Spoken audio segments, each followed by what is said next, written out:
Ma ei ole elutreener, ma ei ole guru, ma ei ole psühholoog ega õpetaja, ma olen naine, kes on valinud elada ärvel.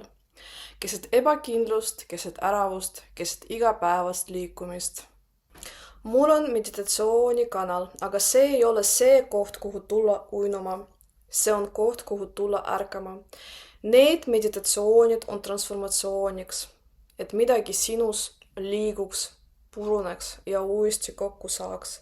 See on neile, kes ei karda muutust. Jätta kommentaar, kas vajad praegu pigem pehmet lõigastust või oled valmis sügavaks transformatsiooniks. Ma ei istu koopas, ma ammutan inspiratsiooni elust enesest, juhuslikust lausest tänaval, loetud raamatust või filmikaadrist. Kui miski puudutab mind valusalt või ilusalt, siis ma tean, see peab saama meditatsiooniks. Sest kui see resoneerib minus, resoneerib see ka sinus. Ma ei ole püha, ma ei ole valgustunud, ma teen vigu, ma analüüsin, ma kahtlen ja ma kardan. Ma loen oma teksti teleprompterilt ja luban oma silmadel ekraanil joosta, sest ma luban endale olla ebatäiuslik. Parem teha nii, kui jätta üldse tegemata. See kanal ei ole platvorm, kus ma jagan valmis vastuseid. See ei ole minu vastuste koht.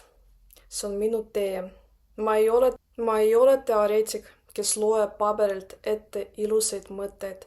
Ma olen naine, kes valib igal hommikul uuesti distsipliini, kes kõnnib oma kilomeetrid vaikuses ja võtab kiht kihilt maha oma enesekaitsekihte. See on minu teekond, minu viis tulla toime selle maailmaga, olles iseendaga lõpuni aus.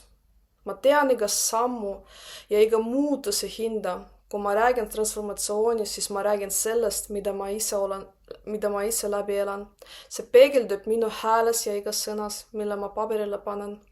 Ma ei kutsu sind ennast jälgima, ma kutsun sind kaasa kõndima, mitte selleks, et saada täiuslikuks, vaid selleks, et julgeda olla ehedalt sina ise.